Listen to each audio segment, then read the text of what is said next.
Chapter 18 Hongo. She holds a chilled can of vending machine tonic water against the bump. Most of a pack of Kleenex analog, splashed with tonic, has been used to sponge her forehead. The cab negotiates a narrow lane, the back of a concrete apartment building, bristling unevenly with dozens of air conditioners. Motorcycles shrouded under grey fabric. Boom Chu saying something in Japanese, but not to the driver. Speaking to his cellular handset. He looks back through the cab's rear window. More Japanese. Have they found them? She asks. No. Where did Taki go? Up the street, walking fast, hung a left. He was the guy with the number? She resists the urge to check the palm of the hand holding the sweating can. What if the ink is running? When did you get here? Meaning Japan. Right behind you. I was in coach. Why? We were followed when we left the restaurant in Camden Town. She looks at him. Young guy, brown hair, black jacket, followed us to the canal. Watched us from up on the locks, with either a camera or a small pair of binoculars. Then he walked us back to the tube and stuck with me. Lost him at Covent Garden. He didn't make the lift. This makes her think of the first time she'd read Sherlock Holmes, a one-legged Lascar seaman. Then you followed me? He says something in Japanese into his headset. I thought it would be a good idea to establish some kind of baseline in terms of what we've got here. Start from scratch. We're working for Big End. Are the people following us working for Big End? If not, and? No ideas so far. I coasted past our two here last night, and they said they were speaking Italian. That was when you were on your way to the Pink Zone. What were they saying? I don't speak Italian. She lowers the tonic water. Where are we going now? The bike is following us to make sure no one else is. When we're positive of that, we'll go to a friend's apartment. They didn't find those men? No, the one you headbutted is probably in a clinic now, getting his nose tape back into shape. He creases his forehead. You didn't learn that studying marketing, did you? No. They might be Blue Ant for all we know. You might have just broken the nose of a junior creative director. The next junior creative director who tries to mug you, you might break his nose too. But Italians who work in Tokyo ad agencies don't wear Albanian Prada knockoffs. The cab is on some kind of metropolitan freeway now, curving past woods and ancient walls, the palace. She remembers the paths she'd imagined that morning, looking down from her room. She turns and looks back, trying to see the scooter, and discovers that her neck is painfully stiff. The walls and trees are beautiful but blank, concealing a mystery. They were trying to get your bag, the laptop from Blue Ant. My purse is in there, my phone. As if on cue, the Blue Ant phone starts to ring. She digs it out. Hello? Parker boy, remember me? Things got complicated. It's okay. I live for fatigue poisons. We did meet, she tells him, wondering if Boon Chu can hear his side of the conversation. She's left the volume cranked against Tokyo street noise and regrets it. No doubt about that. He hasn't even waited to get back home. Straight into an internet cafe and pouring out his heart to Keiko. I want to talk, but it has to be later. I'm sorry. He told Keiko he'd given it to you, so I wasn't too worried. Email me. Click. Friend? Boon Chu takes the tonic water and helps himself to a sip. Footage head, Chicago. He and his friend found Taki. You did get the number. No getting around it now. Either she lies to him because she doesn't trust him, or tells him because, relatively speaking, she does. She shows him her palm, the numerals in blue fiber tip. And you didn't enter it into the laptop? Email it to anyone? No. That's good. Why? Because I need to have a look at that laptop. He has the driver stop in what he tells her is Hongo, near Tokyo University. He pays, they get out, and as the cab pulls away, the silver scooter arrives. I'd like my jacket back, please. Boone says something in Japanese to the passenger, who unzips and removes Case's Rixon's without getting off the scooter. He tosses it to her and grins, unreassuringly, beneath the lowered visor of the flaming eye helmet. Boone takes a white envelope from the waistband of his black jeans and passes it to the driver, who nods and stuffs it into the pocket of the fishtail parka. The scooter whines and they're gone. The Rixon's smells faintly of tiger balm. She slides the tonic can into a convenient recyc canister and follows Boone, her forehead aching. A minute later, she's staring up at a 3-story clapboard structure that seems to float above the narrow street, dilapidated and impossibly flimsy looking. Clapboard doesn't quite describe it. The silvered wooden planks look as though they might be the blades of a giant Venetian blind. She's almost never seen anything genuinely old in Tokyo, let alone in this state of casual disrepair. Ragged, browning palms lean on either side of an entrance ornately roofed with Japanese tiles, echoed by a pair of decaying stucco columns supporting nothing at all. One of these seems to have had its top gnawed off by something enormous. Turning to him, "What is it?" "A pre-war apartment building. Most of them went in the firebombing. 70 units in this one. Communal toilets. Public bathhouse a block away."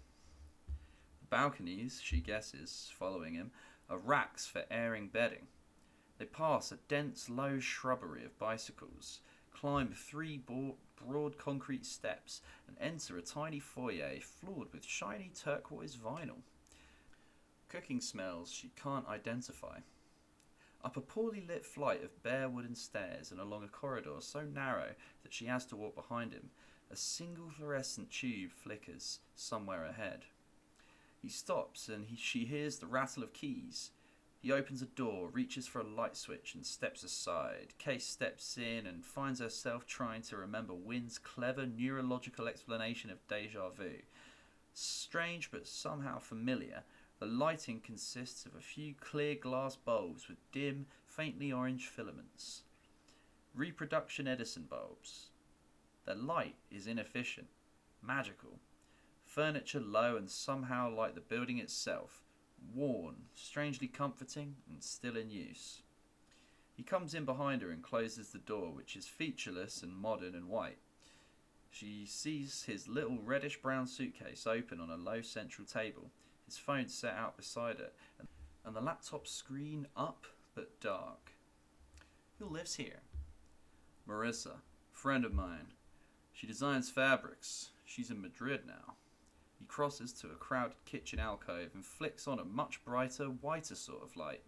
She sees a pink Sanyo rice cooker on a small counter and a narrow white plastic freestanding appliance connected to transparent tubing. A dishwasher? "I'll make tea," filling a kettle from a bottle of water. She walks to one of 2 sliding paper windows inset with central panes of partially frosted glass. Through the clear sections, she looks out at gently sloping rooftops that seem impossibly to be partially covered in knee-deep moss. But then she sees that this is something like the kudzu on Wynn's farm in Tennessee. No, she corrects herself, it probably is kudzu. Kudzu where it comes from. Kudzu at home. The rooftops in the light from surrounding windows are corrugated iron, rusted a rich and uneven brown. A large tan insect strobes through the communal patch of light, vanishes. "This is an amazing place," she says. "There aren't many left," rattling canisters in search for tea. She slides the window open. She hears the kettle coming to a boil. "Do you know Dorothea Benedetti?" "No," he says. "She works for Heinze and Pfaff, the graphics people. She deals with Blue Ant for them. I think she had someone get into Damien's apartment for her. They used his computer." "How do you know?" She walks over to what she guesses was originally a storage alcove for bedding. This one has been converted into something closer to a western closet. A woman's clothes are hung there along a wooden pole, and they make her feel somehow self-conscious. If there were a door, she'd close it. Whoever did it called her from Damien's phone. I redialed and heard her voicemail message. And she tells him the story then. Dorothea, the Rixons, Asian sluts. By the time she's finished, they're sitting cross-legged on cushions on the tatami, the kitchen light off, drinking green tea he pours from an earthenware pot. So it might be that our Italians here aren't about the fact that you're working for Big End, or about the footage, he says. The break-in predated that. I don't know if I'd call it a break-in, she says. Nothing broken. I don't know how they got in. A key gun, if they were pros. Nothing you'd notice. You wouldn't have noticed anyway if they hadn't used your browser and your phone, neither of which is entirely professional, but we'll let that pass. And Big N told you she'd worked for someone in Paris who'd done industrial espionage? Yes, but he thought she had it in for me because she assumed he was going to offer me a job she wants at Blue Ant London. And you didn't tell him about the jacket or your apartment? No. And our boys speak Italian, but we don't know whether they're here to begin with or whether they were sent here. They weren't on our flight, I'm sure of that. I watched them watch you today. Hard to say if they know the city or not. They had a car and a Japanese driver. She studies his face in the glow of the bamboo filaments, the Edison bulbs. Dorothea knows something about me, she says. Something very personal. A phobia. Something that only my parents, my therapist, and a few close friends would know. And that worries me. Could you tell me what it is? I'm allergic to certain trademarks. Trademarks? Since I was a kid, it's the downside of my ability to judge the market's response to new logo designs. She feels herself blushing and hates that. Can you give me an example? The Michelin Man, for one. There are others, some are more contemporary. It's not something I am very comfortable talking about, actually. Thank you, he says, very seriously. You don't need to. Do you think Dorothea knows about this? I know she does. She tells him about the second meeting, bibendum, the dough hung from Damien's doorknob. He frowns, says nothing, pours more tea, looks at her. I think you're right. Why? Because she knows something about you, something she couldn't easily have found out. But she has. That means someone's gone to a lot of trouble. And she was the one who pulled that image out of the envelope and showed it to you. Then she left the doll, or had someone leave it. But I think the doll was supposed to help make you go away, back to New York. But you didn't, and then I turned up, and now we're both here. And my guess is that the men who were watching you were working for her. Why? Unless we could find them, which isn't very likely now, and convince them to tell what they know, which very likely isn't much, I have no idea. And less idea of who she might be working for. Will you let me have a look at your computer now? She gets the iBook out of the bag where it lies on the matting beside her and passes it to him. He puts it on the low table beside his own and takes a neatly coiled cable from his suitcase. Don't mind me, I can do this and talk. Do what? I want to make sure this isn't sending your every keystroke to a third party. Can you do that? These days, not absolutely. Now both computers are cabled together and on. She watches as he turns to his and inserts a CD-ROM. Things have been different in computer security since last September. If the FBI were doing what they admit they can do to your laptop, I might be able to spot it. If they were doing what they don't tell you they can do, that would be another story. And that's just the FBI. The FBI? Just an example. Lots of people are doing lots of different things now, and not all of them are American or government agencies. The ante's been upped right across the board. He does things to a keyboard, watching his screen. Whose apartment is this? Marissa's, I told you. And Marissa is? He looks up. My ex.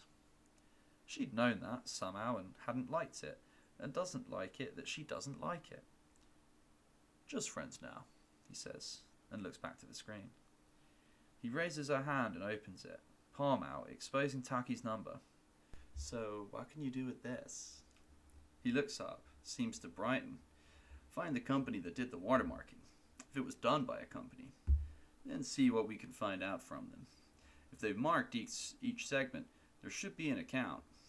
The client would be that much closer to your maker. Would they tell you? No. That's not the same as my finding out, though. She lets him work and sips her tea and looks around at the 8-mat apartment in the amber glow of the Edison bulbs and wonders, though she doesn't want to, about the woman who lives here. She has a lump on her forehead, and the fabulous fanny stuff is probably a disaster now, and she wants to find a well-lit mirror and check the damage, but she doesn't. She doesn't feel tired, though, or lagged, mirrored out, or anything at all. Whatever else is going on, she seems to have graduated to a more serious league of soul displacement. Wherever her serotonin levels are right now, it's like she lives there.